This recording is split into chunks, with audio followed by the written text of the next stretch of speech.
بسم اللہ الرحمن الرحیم الحمد للہ رب العالمین والصلاة والسلام علی سید المرسلین وخاتم النبیین وعلی آلہ وصحبہ اجمعین ومن تبعہم بإحسان ودعا بدعوتہم الی یوم الدین اما بعد فاعوذ باللہ من الشیطان الرجیم بسم اللہ الرحمن الرحیم وإذ نجیناکم من آل فرعون یسومونکم سوء العذاب یذبحون ابناءکم ویستحیون نساءکم وفی ذلکم بلاء من ربکم عظیم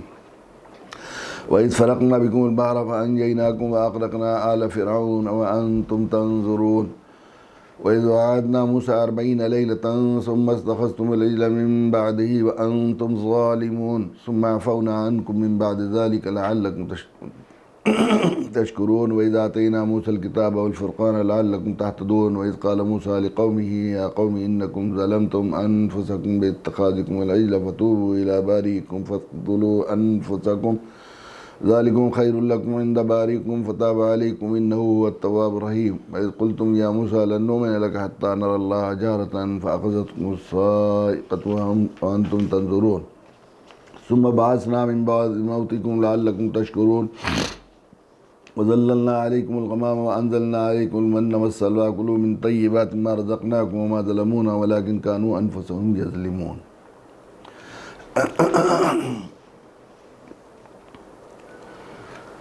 خواتین و حضرات، سامعین اور ناظرین، آئیے رحمت اور جود و عطا کے اس جشن شاہی میں قرآن مجید کے نزول کے اس جو ہے باد بہاری کے موقع پر ہم لوگ اللہ کے فضل اور توفیق سے ہمیں سعادت نصیب ہو رہی ہے کہ ہم خیرکم من تعلم القرآن وعلمہ، اللہ کے نزدیک سب سے محبوب کام، سب سے محترم عمل کے اندر ہم لوگ مشغول ہو رہے ہیں. تو آئیے اپنی نیت کی تجدید اور تصحیح کر لیں کہ ہم لوگ 100% اس عبادت کو، اس طاعت کو، اس نیکی کو 100% اللہ کو راضی کرنے کے لیے ہم لوگ تھوڑا سا وقت اس میں صرف کریں گے. ہم قرآن پڑھیں گے، سنیں گے، سنائیں گے، قرآن پر باتیں کریں گے، صرف اللہ کو راضی کرنے کے لیے، اپنے رب کا تقرب حاصل کرنے کے لیے. اور رب کا تقرب حاصل کرنا ہے تو اسے منشاء ازدی کے مطابق، اگر ہم یہ چاہتے ہیں کہ قرآن مجید یہ بات مسلسل روزانہ یہ بات دہرائی جا رہی ہے کہ اگر اللہ کی رضا کے مطابق ہمیں قرآن مجید کے اس تعلیم و تعلم میں مشغول رہنا ہے تو ہمیں اس طرح پر اسے قرآن مجید کو پڑھنا اور پڑھانا ہوگا جس طرح اللہ پسند فرماتے ہیں، جس طرح کہ نبی جناب رسول اللہ صلی اللہ علیہ وسلم نے پڑھا اور پڑھایا. وہ طریقہ یہ ہے کہ وہ کیا ہے کہ صرف عمل کی نیت سے پڑھا جائے قرآن مجید. صحابہ کرام رضی اللہ تعالیٰ عنہ اجمعین کے بارے میں آتا ہے کہ 10 آیتیں قرآن مجید کی پڑھتے اس وقت تک دوسری 10 آیتیں نہیں پڑھتے تھے جب تک کہ پہلی 10 آیتوں پر عمل نہیں ہو جاتا تھا، اور جیسے جیسے قرآن پڑھتے جاتے تھے قرآن بنتے جاتے تھے. اس لیے یہ بات ہمارے اور وہ جو معزز تھے زمانے میں مسلمان ہو کر اور ہم خوار ہوئے تارک قرآن ہو کر، اس کی بنیادی وجہ یہ ہے کہ ہم لوگ بس قرآن مجید کو عمل کی نیت سے قرآن بننے کے، اپنے نبی جناب رسول اللہ صلی اللہ علیہ وسلم کی اتباع میں، کہ حضرت عائشہ رضی اللہ تعالیٰ عنہ سے آپ کے بارے میں سوال کیا گیا کہ اللہ کے نبی کے سیرت و اخلاق کے بارے میں بتائیے، تو ان کا کیا تم لوگ قرآن نہیں پڑھتے؟ کان خلقہ القرآن. تو صحابہ اور ہمارے میں یہ بنیادی فرق ہے جس کی وجہ سے وہ کہاں پہنچ گئے اور ہم لوگ ذلت کے گڑھوں میں گرے جا رہے ہیں. کہ صحابہ کے زمانے میں کوئی شخص اجنبی آدمی قرآن پڑھنے یا سمجھنے کے لیے آتا تھا تو کسی بھی صحابی کی طرف انگلی کر کے اشارہ کر دیا جاتا تھا، یہ چلتا پھرتا قرآن، اسے دیکھ لو، قرآن دیکھنا ہے تو اسے دیکھ لو. اور ہمارے یہاں یہ حال ہے کہ جن لوگوں کو ہمیں دعوت دینی ہے، جو لوگ اسلام کے دسترخوان پر نووارد آتے ہیں بیچارے مہاجر بھائی، تو ہمیں انہیں مرتد ہونے سے اور گمراہی سے بچانے کے لیے اور ہمیشہ کے اشکال اور شک سے محفوظ کرنے کے لیے سب سے زیادہ جس بات کی طرف توجہ دینی پڑتی ہے وہ یہ ہے کہ دیکھو جس دین کی ہم دعوت دے رہے ہیں وہ جو جزدان میں رکھا ہوا ہے قرآن وہ ہے، ہمیں مت دیکھنا، ہمیں دیکھو گے تو گمراہ ہو جاؤ گے. یہ قرآن بنے گا تو آدمی جب بنے گا، جب قرآن بننے کے لیے ہدی للناس بنے گا. قرآن کا موضوع، قرآن کا جو موضوع ہے کتاب ہدایت، کتاب دعوت سمجھ کر پڑھے گا. عمل بند کرنے کا مطلب تو یہی ہے کہ اس کے موضوع سے ہم آنگ ہو کر آدمیوں کرے گا. اس لیے کہ اللہ نے جو آئیڈیل شخصیات جن کا کامیاب لوگ اولئک الذین ہدیناہم واجتبیناہم، اور وہ آخری جو اسوہ حسنہ کی بنا کر ذات ہمیں آئیڈیل دی ہے، رول ماڈل دیا ہے، نمونہ بنا کر دیا ہے، وہ جناب رسول اللہ صلی اللہ علیہ وسلم کی ذات ہے. گویا کار رسالت کی اتباع اور یعنی داعی دعوت، کتاب دعوت اور کتاب ہدایت سمجھ کر قرآن مجید کو پڑھا جائے گا تو سمجھیے کہ منشائے ازدی اور منشائے رب کے مطابق پڑھ رہے ہیں۔ اس لیے کہ دیکھیے یہ بات سمجھیے، ماں باپ کو اللہ تعالیٰ نے ممتا دی ہے۔ دنیا میں اگر کوئی کسی کی شفقت اور رحمت اور خیر خواہی کی کو مثال دی جاتی ہے تو ماں باپ کی دی جاتی ہے۔ ان سے زیادہ اللہ تعالیٰ نے کسی بندوں کے دلوں میں ان سے زیادہ جیسی ماں باپ کے دل میں اپنی اولاد کی محبت ہوتی ہے، اس کے مثال کوئی اور نہیں ہو سکتی۔ اس لیے شریعت میں بھی، شریعت اسلامی میں سب سے پہلا حق والدین کا ہی رکھا ہے، چونکہ ان کی شفقت و احسانات کے اعتبار میں آدمی دبا رہتا ہے۔ تو ماں باپ اپنی دانست میں والدین بچوں کی اسی لائن کو اختیار کرنے پر خوش ہوتے ہیں جس کو ان کے دنیا اور آخرت کے مستقبل اور دنیا اور آخرت کی راحت اور آرام کا ذریعہ لائن سمجھتے ہیں۔ اس لیے اسی میں کوشش کرتے ہیں، انتخاب کرتے ہیں۔ میرا بچہ، کوئی چاہتا ہے کہ میرا بچہ ڈاکٹر بن جائے، کوئی چاہتا ہے میرا بچہ انجینئر بن جائے، کوئی چاہتا ہے میرا بچہ پروفیسر بن جائے، سرکاری افسر بن جائے۔ الگ الگ لوگ جس اپنی دانست میں جس لائن کو سب سے بہتر سمجھتے ہیں اسی کو ان کی دنیا اور آخرت بنانے کے لحاظ سے، عزت کی، راحت کی، آرام کے لحاظ سے جو ہے وہ جتنا زیادہ جو لائن اختیار کرتے ہیں۔ تو ماں باپ کی دانست میں تو نقص ہو سکتا ہے، ان کی عقل بھی محدود ہے، ان کی وہ بھی محدود ہے، ضروری نہیں، اور پھر کل کے بارے میں وہ جانتے نہیں۔ لیکن اللہ تعالیٰ جو ساری ماؤں کو مامتا دینے والے ہیں، اللہ تعالیٰ نے اپنے علم اور اپنی مشیت میں بندوں، امت مسلمہ خصوصاً خیر امت کے لوگوں کے لیے اس سے بہتر کوئی لائن منتخب نہیں کی ہے جو اپنے نبی جناب رسول اللہ صلی اللہ علیہ وسلم کے لیے اختیار کی ہے، وہ دعوت کی لائن۔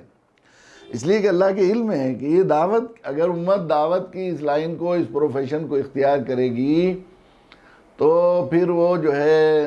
دنیا میں بھی عزت ہوگی، اسے آخرت میں بھی عزت ہوگی، اسے ہماری بارگاہ میں بھی اسے محبوبیت، مقبولیت ملے گی۔ پھر وہ جو ہے ظالم حکمرانوں اور وہ طرح طرح کے ظلم اور مظالم، جیسے بنی اسرائیل جو ہے وہ حضرت موسیٰ علیہ السلام کی دعوتی مہم اور مشن کی وجہ سے اللہ تعالیٰ نے فرعین مصر جیسے جابر، ظالم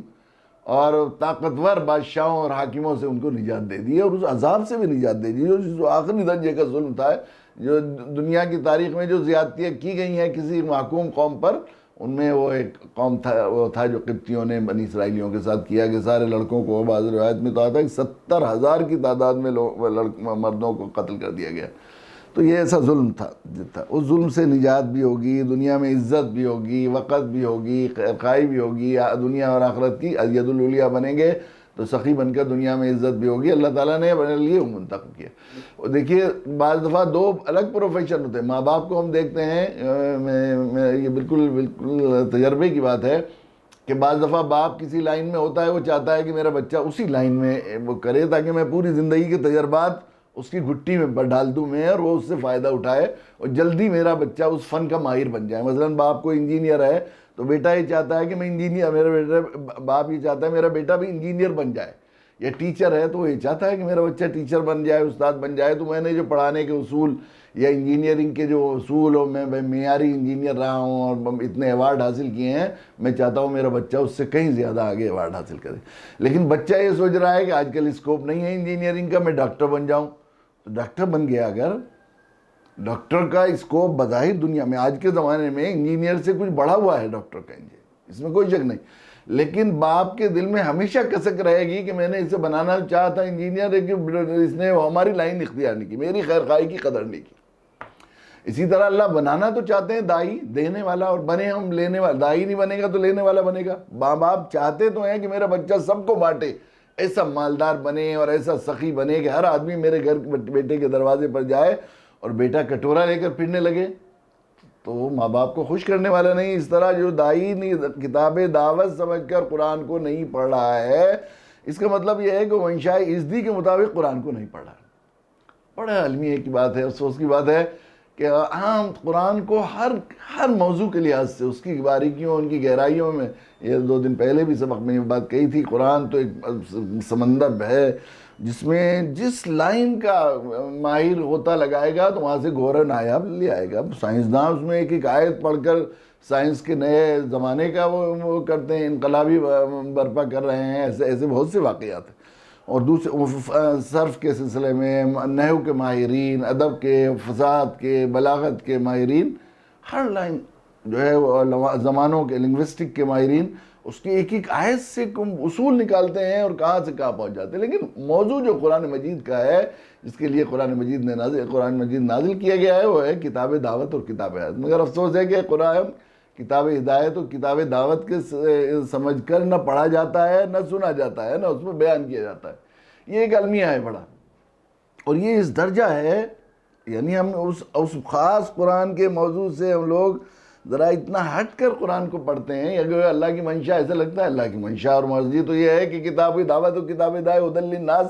بنا کر اس کو جو ہے وہ نازل کیا گیا ہے. تو اس سے ہٹ کر ہم اگر قرآن مجید کو پڑھ رہے ہیں تو وہ اللہ کی مرضی اور اللہ کی منشا اور اللہ کی رضا کے لیے ہم نہیں پڑھ رہے ہیں. لیکن ہمارا المیہ یہی ہے کہ اب صورت یہ ہے کہ ہم جیسا چھوٹا اور کھوٹا جو اپنے بزرگوں کے قدموں میں بیٹھ کر قرآن سے کچھ استفادے کا شوق پیدا ہوا ہے یا دل میں حسرت ہوئی اندر سے، بس اس حد تک ہم لوگ اتنے ہیں. طالب علم بھی نہیں کہہ سکتے ہم تو، بس ایک حسرت اور ارمان کرنے والا، کاش ہمیں بھی قرآن پڑھنا آ جاتا، کاش ہم بھی قرآن پڑھ سکتے. ایسا ہوتا ہے، شوق پیدا ہوتا ہے. جن بزرگوں کے جوتوں اور قدموں میں رہ کر ہم نے ان کے اخلاص، ان کی اللہ کی رضا کے لیے ان کی زندگی گزارنا، ان کی تواضع اور بے نفسی دیکھی، تو وہ جو جن بزرگوں کی تربیت سے وہ لوگ بنے ہیں، تو ہمیں خیال ہوتا ہے کہ جب یہ بنے ہوئے ایسے لوگ ہیں تو وہ کیسے مخلص ہوں گے. ان کی عقیدت دل میں، ان کا نام بے وضو لینے کو دل نہیں چاہتا ہے. ان اپنے تمام اکابرین، اہل حق، علماء دیوبند، اکابرین اور سلسلہ ولی کے لوگ، ہر ایک نے ماشاءاللہ قرآن پر اتنا لکھا ہے اور اتنا کہا ہے، اور اتنی خدمات ہیں ان کی، تفسیری خدمات اور یہ خدمات اور یہ خدمات ہوتی ہیں. تو ہم جیسے لوگوں کو جب یہ اللہ تعالیٰ نے سجایا اور یہ سمجھ میں آیا کہ کتاب ہدایت اور کتاب دعوت سمجھ کر قرآن کو پڑھا جانا چاہیے، اور ملت کے مسئلے، تمام مسائل کا حل صرف یہ ہے کہ امت دائی نہیں بنی تو مدعو بن گئی ہے، اور یہ ذلت سے گڑھے سے نکالنے کا واحد طریقہ یہ ہے کہ ایک کرین لا کر جو ہے دینے والے کو دینے والا اور لینے والے کو لینے والا بنایا جائے.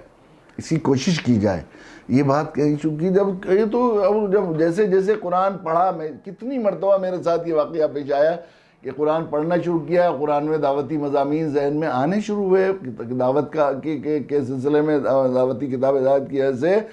تو گھبراہٹ ہو گئی اور پریشانی ہو گئی. اور انتہائی یضل بھی کثیرا ویہدی بھی کثیرا، قرآن مجید کی آیت کہ قرآن کے واسطے بعض لوگوں کو گمراہ اور بعض لوگوں کو جو ہے وہ اللہ تعالیٰ ہدایت عطا فرمائیں گے. اسی یضل بھی کثیرا ویہدی بھی کثیرا. تو خیال ہوا کہ وہ لوگ جن کو پورا قرآن مجید ایک صفحے کی طرح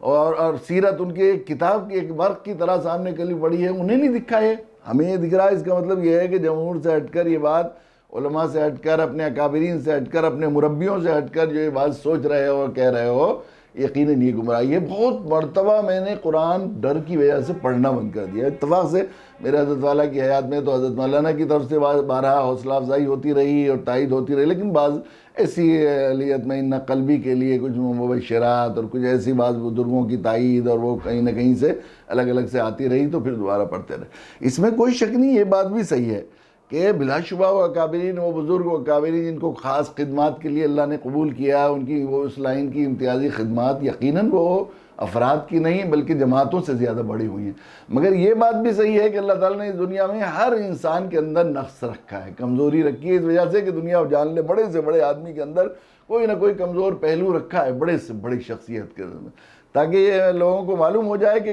بے عیب ذات صرف اللہ کی ہے، اور معصوم تو نبی کے علاوہ کوئی ہوتا ہی نہیں ہے. غلطی ہو سکتی ہے اس لائن کے، یہ ہوتا ہے. تو ہم قرآن مجید کا جو موضوع ہے اس سے ہم لوگوں کی غفلت کا، قرآن سے سچی بات یہ ہے کہ قرآن سے جیسا تعلق ہونا چاہیے اس تعلق کو میں کمی کے سلسلے میں تو یہ بات ثبوت کے طور پر بتائی جا سکتی ہے. جو قرآن مجید نے وہ نقشہ کھینچا ہے، وقال الرسول یا ربی ان قوم اتخذوا هذا القرآن مہجورا، اے رب یہ میری قوم ہے جس نے قرآن کو پس پوچھ ڈال دیا ہے. اس حد تک ہم نے امت مسلمہ نے قرآن کو پس پوچھ ڈال دیا ہے کہ ہم نے مظفر نگر اور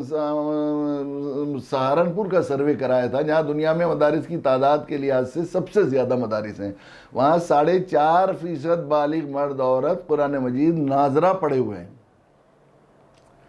قرآن مجید ناظرہ پڑھے ہوئے ہیں، الٹا سیدھا، تجوید کے ساتھ نہیں۔ 95% لوگ قرآن مجید ناظرہ پڑھے ہوئے نہیں۔ آپ کو حیرت ہوگی یقیناً، لیکن ہم تھوڑا اس تجربے کے لیے کیا ہے، واقعی ہم لوگوں کا قرآن سے کیسا تعلق ہے اور یہ نقشہ بالکل صحیح ہے کہ نہیں۔ میدان محشر میں ہم پر یہ بات ثابت ہوتی ہے، ربی ان قوم اتخذوا ھذا القرآن مہجورا۔ اپنے خاندان کے لوگوں کی ایک فہرست بنائیے ذرا ایک کاغذ لے کر، اور دیکھیے اپنے عزیز و اقربا میں کتنے لوگ قرآن پڑھے ہوئے ہیں ناظرہ اور کتنے قرآن مجید نہیں پڑھے ہوئے ہیں، تو آپ کو اندازہ ہوگا کہ کتنا ہم نے پس۔ جب الفاظ کے ساتھ یہ معلوم ہے تو پھر جو ہے وہ اس کو سمجھنا اور ترجمے کے بارے میں ہمارے کہاں، اور ترجمہ نہیں ہے اور سمجھنا نہیں ہے تو پھر عمل کتنا۔ اور پھر عمل کا حال یہ ہے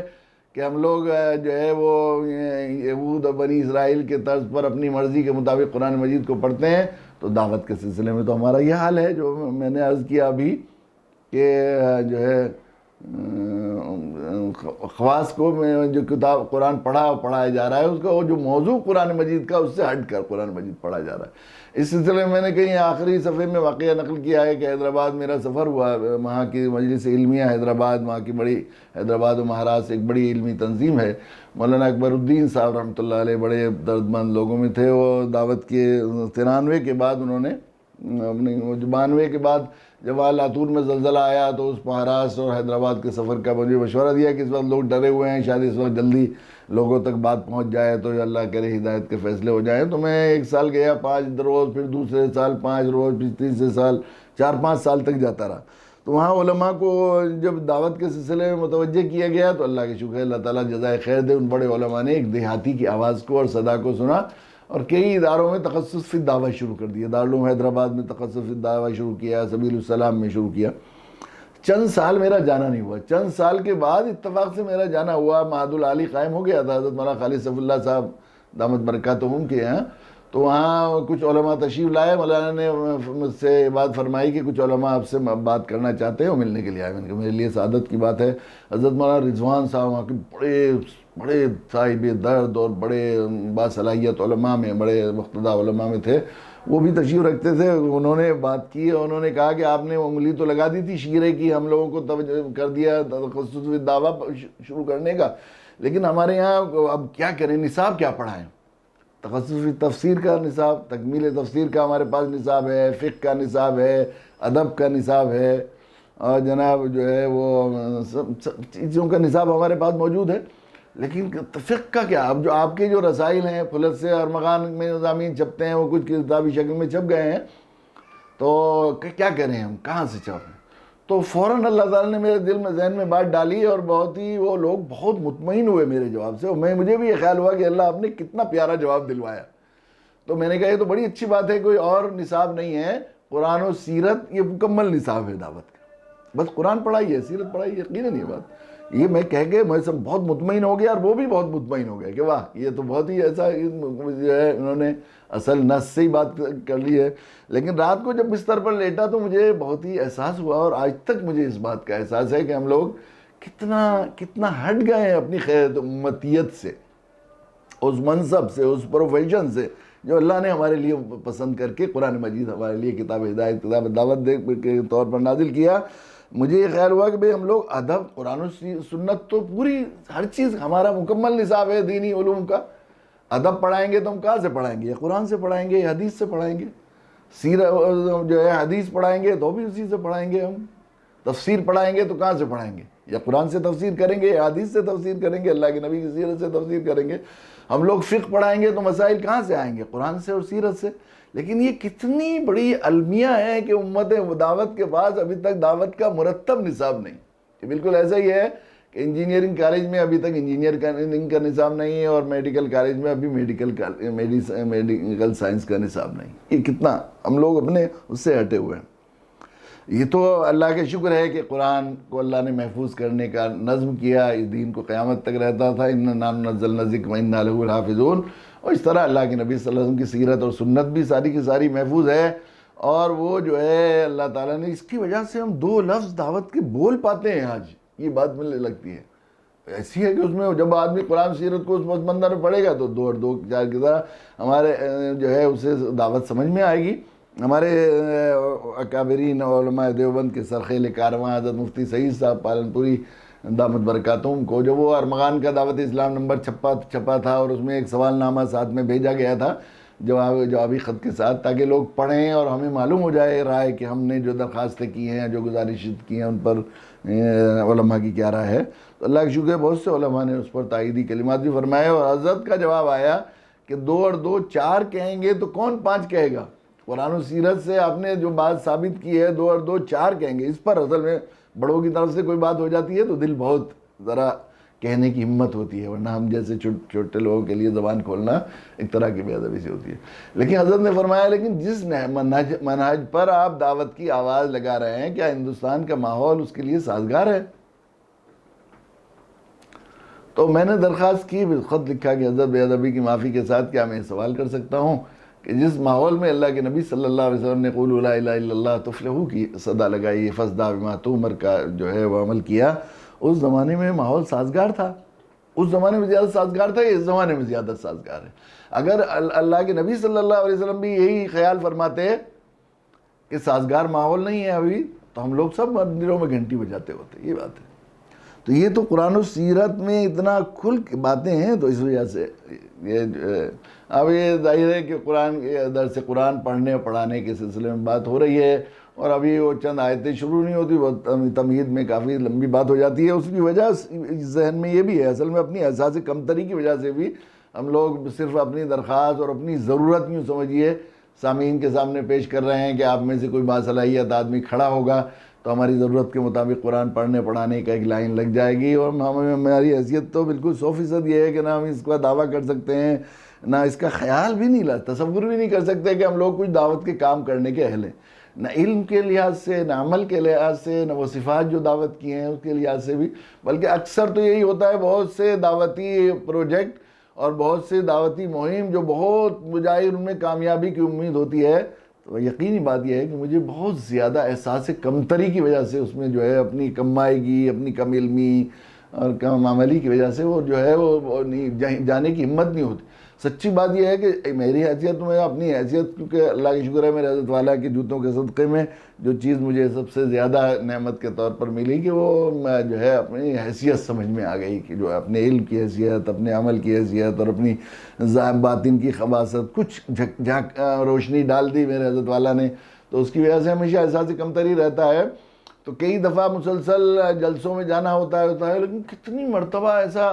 مجھے محسوس ہوتا ہے شروع زمانے میں، اب تو ذرا یہ ہو گیا ہے کہ جب آدمی کرتے کرتے بے حصہ ہو جاتا ہے، لیکن ابتدائی زمانے میں جب کسی تقریر کرنے کے لیے، وعظ کرنے کے لیے یا کچھ بات سبق سنانے کے لیے مجھے بٹھایا جاتا تھا، تو بالکل ایسا لگتا تھا مجھے کسی گائے کو قصائی ذبح کرنے کے لیے لے جا رہا ہے، اور پھر وہ اسے معلوم بھی ہو کہ ذبح کرنے کے لیے لے جا رہا ہے، اس کی جو کیفیت ہوتی ہے، یا اللہ یہ اتنے پڑھے لکھے لوگ ہیں، اتنے کچھ لوگ ہیں، میں کیا انہیں بات سناؤں، میں خود سننے کے لیے یہ بیچاروں نے انہوں نے بلایا ہے، تو یہ بات رہتی ہے۔ یعنی بات عام کوئی ایسا سبق سنا، پھر وہ دعوت اور نبی مشن خیر امتیت، امت کا وہ منصب، اس کی بات کی جائے تو یہ بالکل ہی، مگر وہ اللہ تعالیٰ فضل فرماتے ہیں جو بندے کو، وہی کیسے کریم ہیں۔ حضرت مولانا محمد احمد صاحب رحمۃ اللہ علیہ فرمایا کرتے تھے کہ وہ ایسے کریم ہیں کہ وہ جھولی بھی خود ہی دیتے ہیں، بھیک بھی خود ہی دیتے ہیں۔ بندے کو کسی کام سے لگانا ہوتا ہے تو اللہ تعالیٰ کو جو اسباب پیدا کرتے ہیں، اور ہم جیسا آدمی دعوت کا کام کیسے کرے۔ کبھی کبھی یہ بھی ہوتا ہے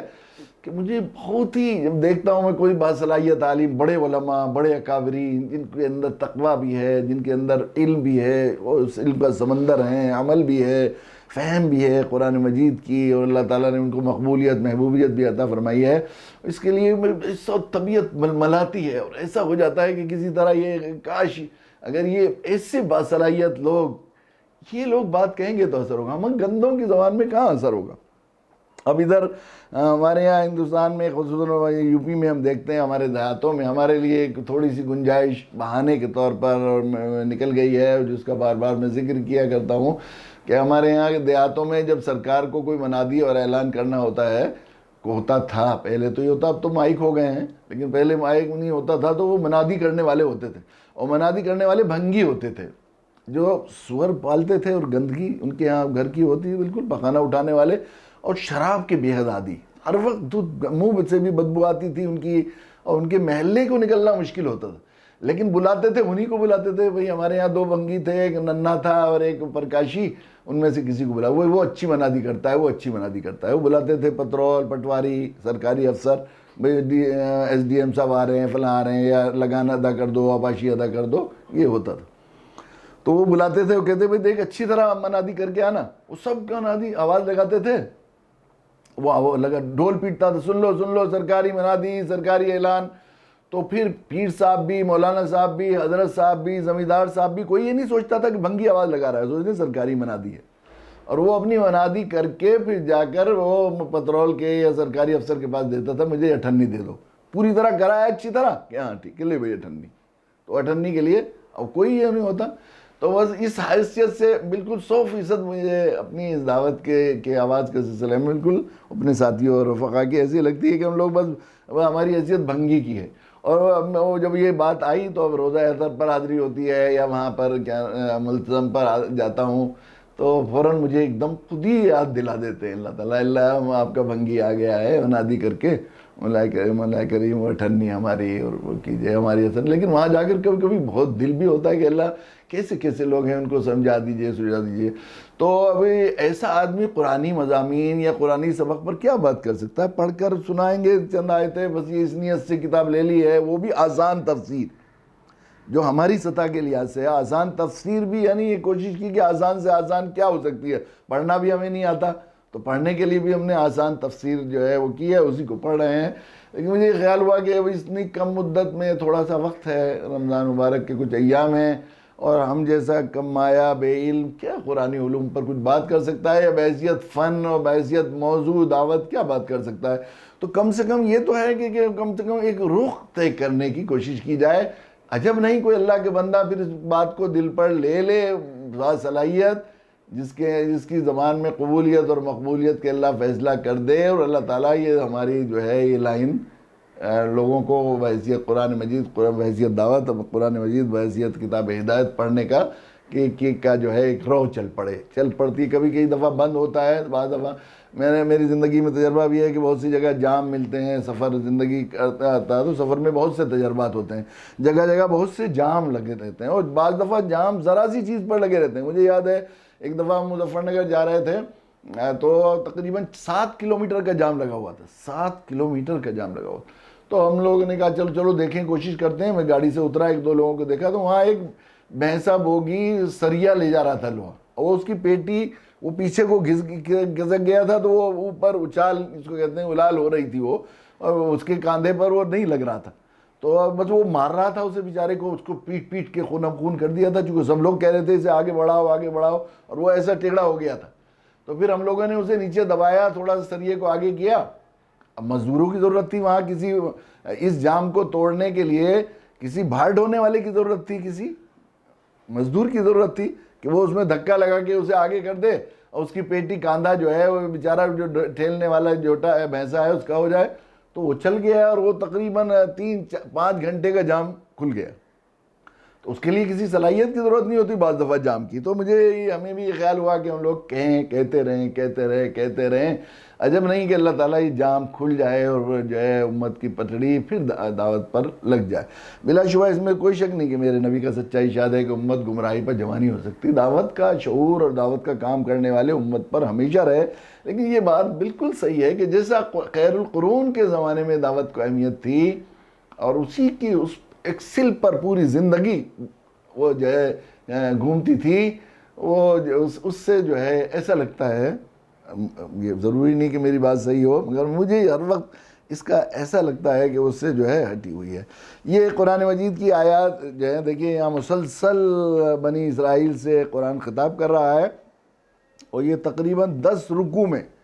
مسلسل ذکر کیا گیا ہے. اور اس میں جو شروع میں جو ہے میں نے عرض کیا تھا کہ دعوت کا اسلوب بھی بیان کیا گیا ہے, اور پھر یہ بھی بتایا گیا ہے کہ دعوت دینے کی وجہ سے وہ جن مظالم سے ہم پریشان ہیں, جن مشکلات سے ہم جھوج رہے ہیں ہم لوگ اجتماعی طور پر, ملت کے لوگ, قیامت تک کے لیے جو ہے قرآن مجید میں کے مضامین ہمیشہ رہنمائی جو ہے کرتے رہیں گے. تو بنی اسرائیلی جیسی قوم کو, جن کو قبطیوں فرعین مصر نے اتنی زیادتی اور اتنا ظلم کیا تھا ان کے ساتھ, اور اللہ تعالیٰ نے ان سے نکال کر ان کو صفحہ ہستی سے مٹا دیا. انہوں نے جن لوگوں نے دعوت قبول کی ان کو اللہ تعالیٰ نے بامراد کیا، اور داعی لوگوں کو ان کی تخت نشین بنا دیا اللہ تعالیٰ نے اس دعوت کی برکت سے. یہ مضمون. اور اس کے ساتھ ساتھ قرآن نے بنی اسرائیل پر اپنی نعمتوں کا بھی ذکر کیا. یعنی داعی اپنے مدعو کو کے احسانات، اس کے مقام، اس کے مرتبے کا تذکرہ کرے، اس کی دلجوئی کرے تاکہ وہ مانوس ہو کر بات کو سنے. وَإِنِّي فَضَّلْتُكُمْ عَلَى يَا بَنِي إِسْرَائِيلَ اذْكُرُوا نِعْمَتِيَ الَّتِي أَنْعَمْتُ عَلَيْكُمْ وَأَنِّي فَضَّلْتُكُمْ عَلَى الْعَالَمِينَ. وہ نعمت یاد کرو جو تمہیں اللہ نے اپنے فضل خاص سے، تم اس کے حقدار نہیں تھے بلکہ اپنے فضل خاص سے اللہ تعالیٰ نے تمہیں عطا فرمایا تھا، وہ تمہارا استحقاق نہیں تھا. تو جو اپنے فضل خاص سے دی جاتی ہے اس کو کبھی لے بھی سکتا ہے. وَأَنِّي فَضَّلْتُكُمْ عَلَى الْعَالَمِينَ، پورے عالم کے لوگوں پر تمہیں فضیلت عطا فرمائی تھی. اور جو ہے حضرت ابراہیم علیہ السلام کی نسل میں خصوصاً بنی اسرائیل، حضرت اسرائیل، اسرائیل ابراہیم زبان کے جیسے بتایا گیا تھا، عبداللہ اس کا ترجمہ ہے. تو حضرت یعقوب علیہ السلام کا لقب تھا. ان کو بنی اسرائیل کہا جاتا تھا. یہ یہود و نصارہ دونوں انہی بنی اسرائیل میں سے ہیں. حضرت عیسیٰ علیہ السلام کو تو قال عیسی ابن مریم یا بنی اسرائیل انی رسول اللہ الیکم. بنی اسرائیل اللہ توریت میں، اس میں بائبل میں بھی ہے کہ میں اسرائیلی بھیڑوں کو گھیرنے کے لیے بھیجا گیا. اور بنی اسرائیل کی طرف اللہ کے نبی حضرت عیسیٰ علیہ السلام کو رسول بنا کر بھیجا گیا تھا. تو اس کا ذکر کیا. پھر نعمت کا ذکر کرنے کے بعد پھر آخرت کا ذکر کیا. آدمی دیکھیے یہ بات بھی سمجھیے، قرآن مجید کو آپ پورا پڑھیں گے، پورا جتنا پڑھیں گے تو آپ یہ محسوس کریں گے کہ قرآن مجید میں بار بار جو نقطہ سب سے زیادہ یہاں سے شروع کر کے مالک یوم الدین سے شروع فرمایا. شروع میں یہ سورہ فاتحہ میں اللہ تعالیٰ نے اپنی بڑائی اور اپنی حمد و ثنا بندے کو سکھا کر مالک یوم الدین، مالک یوم الدین بدلے کا دن ہے، حساب کا دن ہے، یعنی حساب کتاب دینا ہے. اصل یہ بات سمجھانے کی کوشش کی ہے قرآن مجید نے کہ جو یہاں جو ہے آخرت کی کامیابی اصل کامیابی ہے، اور دنیا کی کامیابی کوئی کامیابی حیثیت نہیں ہے. اور یوں بھی یہ بات انسانی فطرت کو اللہ سے زیادہ کوئی نہیں جانتا. انسان کی یہ بات صحیح ہے کہ 100% دنیا یہ مغرب نے اور مادیت کے اس دور میں اور دجالی فتنے کے اس دور میں جو چیز سب سے زیادہ انسانیت کے لیے مہلک ثابت ہوئی ہے، اور انسانیت کو سب سے بڑا خسارہ اور نقصان اور جو ہے جو چیز لوٹ لی ہے، وہ ایمان بالغیب کو ختم کر دیا ہے. ایمان اور قرآن نے بات شروع کی الذین یؤمنون بالغیب سے، اس لیے کہ انسان کو یہ بات صحیح. آج یہ موجودہ زمانہ اور یہ نیا جو ترقی کا زمانہ ہے، اس نے سسٹم نے اور اس بات کو بالکل واضح کر دیا ہے کہ انسان کو جو ہے وہ تنہائی میں اور خلوت میں اور جلوت میں اور غصے کے حالت میں اور خوشی کے حالت میں اور اچھی حالت میں اور بری حالت میں، ہر حال میں اگر کوئی چیز اس کی چولوں کو صحیح کر رکھ سکتی ہے، اسے ایک اچھا انسان بنا سکتی ہے، گناہوں سے، جرم سے، ظلم سے بچا کر نیکی کی طرف راغب کر سکتی ہے، وہ آخرت میں اجر و ثواب کا یقین اور وہاں کی سزاؤں وعدوں کا یقین، وعیدوں کا یقین ہے. 100%. آج زمانے میں ہم دیکھتے ہیں چوراہوں پر، ہم دیکھتے ہیں جن چوراہوں پر کیمرہ لگا ہوا ہوتا ہے تو آدمی وہاں قانون کو فالو کرتا ہے. یہ CCTV. اب آپ دیکھیے بڑے بڑے آفیسز میں، کمپنیوں میں اور فیکٹریوں میں جو ہے مالک اپنے آفس میں کیمرے کے وہ رکھتا ہے اسکرین، تو ملازموں کو یہ معلوم ہوتا ہے کہ کوئی دیکھ رہا ہے، تو پھر وہ کبھی جو ہے ڈیوٹی میں کوتاہی نہیں کرتے. اگر انسان کو یہ معلوم ہو جائے کہ اللہ نے اپنا نظام بنایا ہوا ہے، وَمَن يَعْمَلْ مِثْقَالَ ذَرَّةٍ خَيْرًا يَرَهُ وَمَن يَعْمَلْ مِثْقَالَ ذَرَّةٍ شَرًّا يَرَهُ، اللہ نے نظام بنایا ہوا ہے پورا سسٹم کا کہ یہ کائنات، یہ پوری فضا بھی ایک ویڈیو کیمرہ مین ہے جو ہماری ویڈیو بنا رہی ہے، اور فرشتے الگ لکھ رہے ہیں نام اعمال کو، اللہ خود دیکھ رہے ہیں. اور یہ ہاتھ پیر بھی گواہی دیں گے میدان محشر میں جا کر. تو پھر آدمی جو ہے اگر اسے اس بات کا یقین ہو تو پھر تنہائی میں، خلوت میں، جلوت میں انسان کو جو ہے وہ ایک انسان، ایک اچھا انسان بن کر زندگی گزارے گا. تو قرآن مجید نے ان کی نعمتوں کا ذکر کیا پہلے، پھر ان کو جو ہے وہ آخرت کی کہ اس ہولناکی کا وہ جو ہے سے ہوشیار کیا، باخبر کیا بنی اسرائیل کو کہ دیکھو اس دن کوئی کام نہیں، اتنی مشکل میں صرف تمہارے عمل اور تمہارا صحیح ہونا اور تم اللہ پر اور اس کے رسول پر ایمان لانا، اور جن باتوں کو تم کہتے آتے تھے اتنے دنوں سے ان لوگوں سے، مدینہ کے لوگوں سے یہ لوگ خود بتایا کرتے تھے، پھر وہ جو واقعات بتایا کرتے تھے اور جو چیزیں ان کی کتابوں میں ہیں ان سے باخبر کیا، تاکہ اطمینان ہو جائے کہ یہ وہی رسول ہیں جن کی ہم خبر کیا کرتے ہیں۔ چنانچہ وہ مدینہ، آپ جانتے ہیں کہ سن 10 نبوی میں جب یہ لوگ 7 لوگ مدینہ منورہ سے آئے اور وہاں جا کے اللہ کے نبی صلی اللہ علیہ وسلم نے حج کے موقع پر ان کو دعوت دی، تو وہ ایک دوسرے کو اس طرح کنکھیوں سے دیکھنے لگے ادھر سے۔ یہ کہتے ہیں مطلب یہ تھا کہ وہ جو یہ وہی نبی تو نہیں ہے جن کا وہ بنی یہودی ہمارے یہاں کے بنی اسرائیل وہ ذکر کیا کرتے ہیں، وہاں کے علماء یہود ربیین وہ کیا کرتے تھے، وہ آ گئے تو کیوں نہ ہم سب سے پہلے ایمان لا کر وہ تو یہ کہا کرتے تھے یہودی کہ دیکھو فارخلید آنے والے ہیں نبی آخر الزماں، ان کے ساتھ مل کر تم سے جنگ کریں گے اور تم سے سارے بدلے لے لیں گے، تم نے جو ہمیں ستاتے ہو اور ہمیں کمزور سمجھ کے جو تکلیفیں پہنچاتے ہو، بدلہ لے لیں گے۔ تو انہوں نے کہا کہ یہ کہیں وہی تو نہیں آگے، وہی تو نہیں ہے، وہ ہیں تو ہم سب سے پہلے اسلام قبول کر لیتے ہیں تو ہم ان سے آگے بڑھ جاتے ہیں، تو وہ ان سے آگے بڑھ گئے۔ لیکن یہ ان کے اندر حسد تھا، ان کے اندر جو ہے وہ کبر تھا کہ ہم ہونا چاہیے۔ کل بھی عرض کیا تھا کہ حق کی مخالفت پر یہ دو چیزیں بڑی خطرناک ہیں، ایک حسد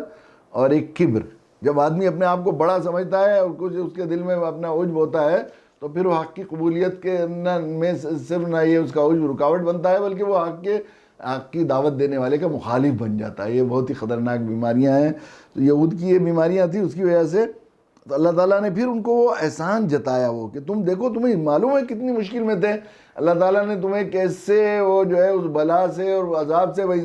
مِلَا لِفِرْعَوْنَ يَسُومُونَكُمْ سُوءَ الْعَذَابِ يُذَبِّحُونَ أَبْنَاءَكُمْ وَيَسْتَحْيُونَ نِسَاءَكُمْ، قتل عام، خون بہا دیا تھا انہوں نے، پوری بستی اور پوری قوم کو ہلاک کر دیا تھا، اور صرف عورتیں چھوڑ دی تھی۔ تو اللہ تعالیٰ نے اس عذاب سے بچایا، اور کس طرح بچایا کہ وہ تمہیں طے کرنے کے لیے 70,000 فوج لے کر اپنی پوری طاقت کے ساتھ اور پوری شان اور سلطنت کے ساتھ تمہارا پیچھا کر رہا تھا۔ اللہ تعالیٰ نے دعوت کے صدقے میں، دعوت کی برکت، دعوت کے اتمام حجت کی برکت میں موسیٰ علیہ السلام جو ہمارے نبی تھے ان کو مان لینے، ان پر ایمان کے صدقے میں، ان کا ساتھ دینے کے صدقے میں، جو نبی نے بتائی اس پر ایمان لانے کے صدقے میں، اللہ تعالیٰ نے اس پوری فرعون کی پوری قوم کو غرق کیا اسی سمندر میں، اور تمہارے لیے راستہ دی۔ اس سے جہاں ان کو بنی اسرائیل کو دعوت دی جا رہی ہے، ان کے لیے وہ ایسا نفسیاتی بیک گراؤنڈ تیار کیا جا رہا ہے کہ وہ اس کے اگر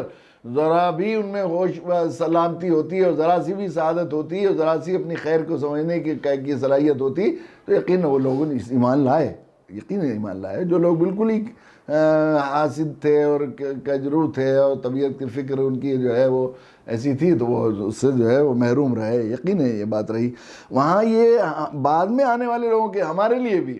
امت مسلمہ کے لیے، جن کے لیے ہم اب یہ قرآن مجید ہے، جنہوں نے اسلام قبول کیا، ان کے لیے بھی یہ چیز، یہ بات بتائی گئی ہے کہ یہ دعوت کی، اگر تم کچھ مظالم سے پریشان ہو، ظالم حاکموں کے ظلم سے پریشان ہو اور جو ہے مغلوب ہو رہے ہو، محکوم ہو رہے ہو، مسلسل مسائل در مسائل سے شکار ہو، تو اس کا واحد طریقہ یہ ہے کہ تم اپنا حق ادا کرو، نبیوں کی نیابت میں اللہ کے بندوں تک اللہ کے پیغام کو پہنچانا اور اللہ کا تعارف کرانا اور اللہ سے بندوں کو جوڑنے کا کام کرو۔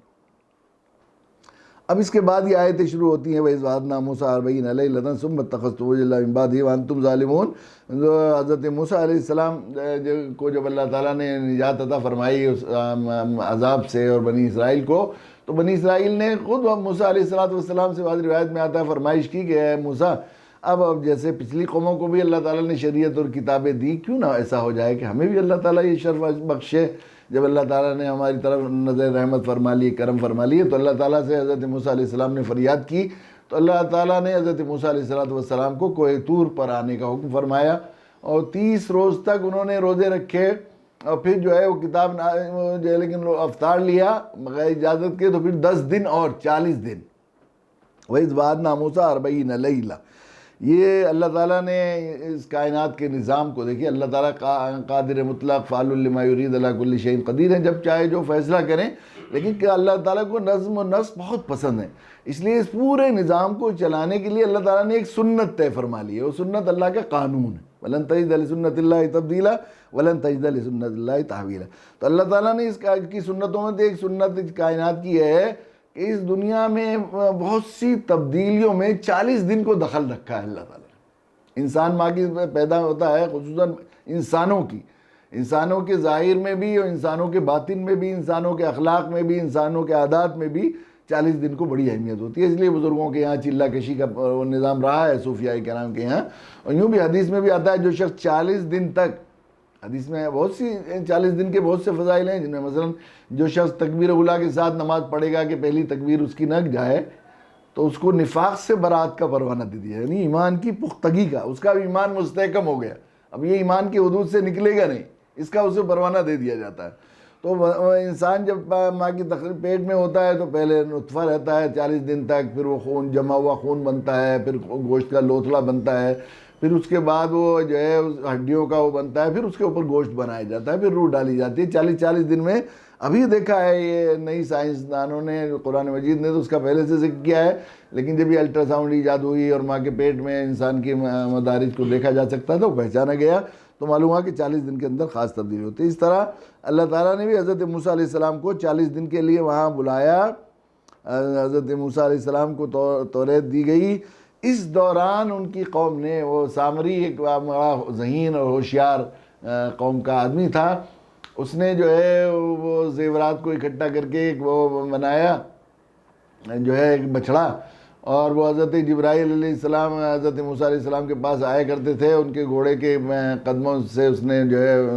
مفسرین نقل کیا ہے کہ ذرا سی مٹی اٹھا لی تھی، وہ مٹی اس میں ڈالی تو وہ ہی کرنے لگا، وہ زندہ ہو گیا، تو اس کی پوجا شروع کر دی، شرک شروع کر دیا۔ حضرت موسیٰ علیہ السلام کو اطلاع کی گئی تو پھر واپس آئے ہو،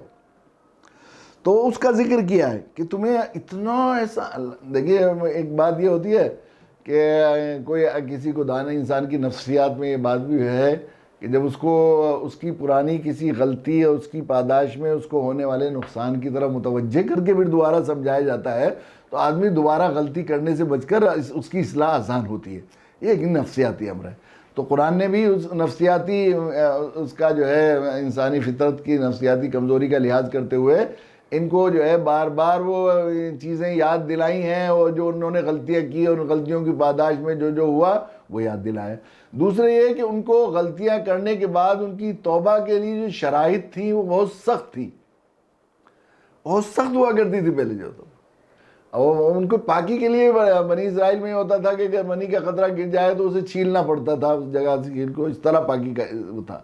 تو اللہ تعالیٰ نے ہمیں امت محمدیہ کو وہ ساری چیزیں بتا کر، قرآن کے واسطے سے وہ سارے واقعات بتا کر،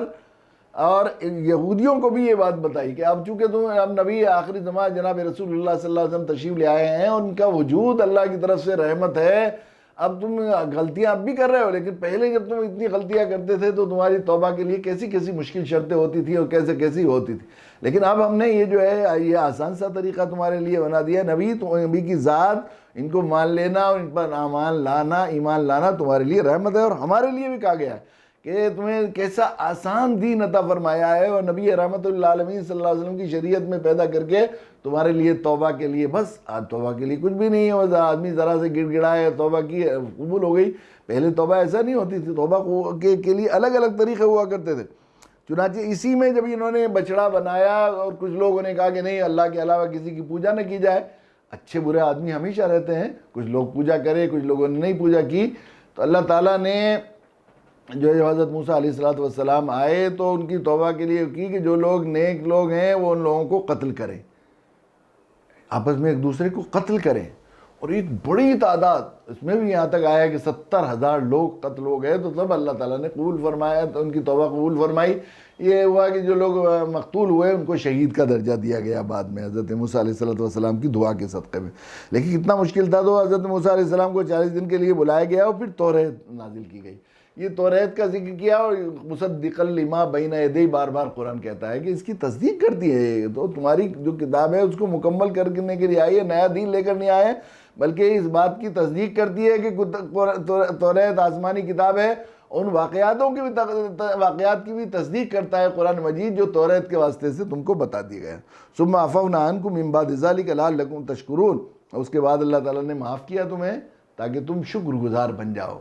یہ اللہ نے معاف کر دیا۔ حالانکہ وہ ایک دفعہ راندہ درگاہ بنا دیتے تو پھر واپس نہیں لے سکتے تھے، لیکن اللہ تعالیٰ نے تمہاری توبہ قبول کر کے پھر تمہیں اپنا بنانے کے لیے کیا۔ وَإِذْ آتَيْنَا مُوسَى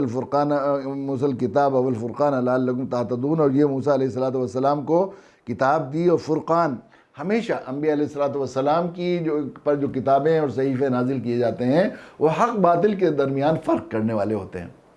خیر و شر کے درمیان، اللہ کا راستہ اور غیر اللہ کا راستہ، شیطان کا حزب الشیطان اور حزب اللہ کے درمیان فرق کرنے والے ہوتے ہیں. چنانچہ توریت میں بھی وہ احکام تھے اور وہ چیزیں تھیں جس سے پتہ لگ جائے کون اللہ کی ماننے والے ہیں، کون اللہ کی نہیں ماننے والے، کون جنت کی طرف جانے والے ہیں، کون دوزخ کی طرف جانے والے ہیں، کون اہل حق ہیں، کون اہل باطل ہیں، کون شیطان کے پالے میں ہیں، کون رحمان کے پالے میں. تو پھر آگے اس کا ذکر کیا گیا وَإِذْ قَالَ مُوسَىٰ لِقَوْمِهِ يَا قَوْمِ إِنَّكُمْ ظَلَمْتُمْ أَنفُسَكُمْ بِاتِّخَاذِكُمُ الْعِجْلَ. وہ وقت یاد کرو جب موسیٰ علیہ السلام نے اپنی قوم سے کہا کہ تم نے کتنا ظلم کیا. شرک سے بڑا ظلم نہیں ہے. ان الشرک لظلم عظیم فرمایا. ظلم کہتے ہیں بے محل کسی چیز کو استعمال کرنا. ظلم ان الشرک لظلم عظیم فرمایا. کتنا شرک کے سلسلے میں اللہ تعالیٰ فرمایا تکاد السماوات یتفطرن من، ایسا تخر الجبال حدا، پہاڑ ریزے ریزے ہو جائے، کیسی بڑی کرتے ہو. لقد جئتم شیئا ادا، کیسی بات ملاتے ہو اللہ کے ساتھ، فرشتوں کو شریک کرتے ہو اللہ کے ساتھ. شرک بہت بڑا ظلم ہے. افسوس یہ ہے کہ ہم لوگ رواجی دین میں جیتے ہیں تو جو چیزیں ہمارے ہاں رواج میں بری ہیں ان کو برا سمجھتے ہیں. اب اگر کہیں تھوڑا بہت ظلم ہو، چند آدمیوں کو کوئی قتل کر لے، کسی کو بے گناہ کو جو ہے وہ جیل میں کر دے، یا کسی کو اپنے دین پر عمل کرنے کی وہ نہ کرے، تو کتنا ہم اس ظلم کے سلسلے میں حساس ہوتے ہیں اور فکر کرتے ہیں، اور اس کے بارے میں ہم فکر مند ہو جاتے ہیں کہ پھر اللہ سے توبہ بھی کرنے لگتے ہیں کہ شاید یہ اللہ کی ہمارے گناہوں کی پاداش میں ایسا ہو رہا ہے. لیکن شرک اتنی بڑی تعداد میں ہو رہا ہے کہ دنیا کا 3/4 حصہ شرک میں مبتلا ہے، اللہ کے علاوہ غیر اللہ کی پوجا کر رہے ہیں. ہمارے گرد و نواح میں اتنا بڑا گناہ ہو رہا ہے، بغاوت ہے شرک. کسی ممنوعہ تنظیم کا کوئی شخص ہمارے محلے میں آ کے رہنے لگے تو ہم اس سے بچ کر نکلتے ہیں. کوئی کرائے پہ مکان دے دے یا بلکہ اس کے فون میں اگر کال آ جائے کسی کے ممنوعہ تنظیم کے شخص کے تو پولیس کی گرفت میں ڈرتے ہیں لوگ. معلوم ہوا اگر یہ اخبار میں آ جائے کہ 2-3 فلاں ممنوعہ تنظیم کے لوگ جامعہ نگر میں ہیں اور پولیس ان کی فکر کر رہی ہے تو سب گھبرانے لگتے ہیں پورے علاقے کے لوگ. اور شرک اتنا ممنوع ہے، بغاوت غداری ہے اللہ کے، اور شرک اتنی بڑی تعداد میں ہو رہا ہے ہمیں کوئی فکر ہی نہیں ہوتا، نہ ہم اسے ظلم سمجھتے ہیں. حالانکہ شرک انہوں نے کیا، وہ بنایا، تو ان کو اس ظلم کی پاداش میں، ان کی توبہ میں کیا فرمایا؟ فتوبوا الی باریکم، تو تم اپنے رب کے سامنے توبہ کرو. پروردگار کے فاقتلوا انفسکم، آپس میں ایک دوسرے کو قتل کرو، قتل عام کرو. ذالکم خیر لکم عند باریکم فتاب علیکم، یہ تمہارے لیے قتل کرنا، حالانکہ تم جانوں کو کرو گے لیکن آخرت کے عذاب سے اور اللہ کی ناراضگی اور اللہ کے غضب سے بچانے کے لحاظ سے تمہارے لیے خیر ہے. اللہ تمہاری طرف متوجہ ہو جائیں گے، اللہ تمہاری توبہ قبول کر لیں گے. انہ هو التواب الرحیم، وہ بڑے جو ہے توبہ کو قبول کرنے والے، تواب کا یہاں ترجمہ کیا ہے توبہ قبول کرنے والے، اور بڑے رحیم ہیں، مشفق و رحمت، مشفق و کرم فرمائے. تو اندازہ ہوا کہ شرک کتنا. لیکن چونکہ ہم کہتے ہیں نا، جب شروع میں بہت سی جگہ ہڈی گودام اور بہت سی ایسی چیزیں بہت بدبو آتی ہے تو اس میں محلے میں گزرنا مشکل ہوتا ہے، یا ایسی جگہ جہاں گندے ہوتے ہیں، یہ کوڑا دان ہوتا ہے تو اس میں بدبو آتی ہے، تو ناک میں ہم لوگ سبھی بند کر کے نکلتے ہیں، رومال لگا کر نکلتے ہیں. جو لوگ وہاں رہنے لگتے ہیں تو بے حس ہو جاتے ہیں. ایسے ہی ہم لوگ بھی شرک کے سلسلے میں بے حس ہو گئے. ورنہ اللہ کے علاوہ اللہ کی زمین پر کسی اور کی پوجا کی جائے، ہمارے ملک میں رہ کر کوئی ہمارے دشمن ملک یا کسی پڑوسی ملک کی حکومت کا کام کرنے لگے تو ہم کتنے پریشان ہو جائیں گے. اللہ کی زمین میں رہ کر اللہ غیر اللہ کی پوجا ہو، اللہ کے علاوہ کسی کو شریک کیا جائے، کتنا بڑا ظلم ہے. تو ہمیں کتنا پریشان ہونا چاہیے.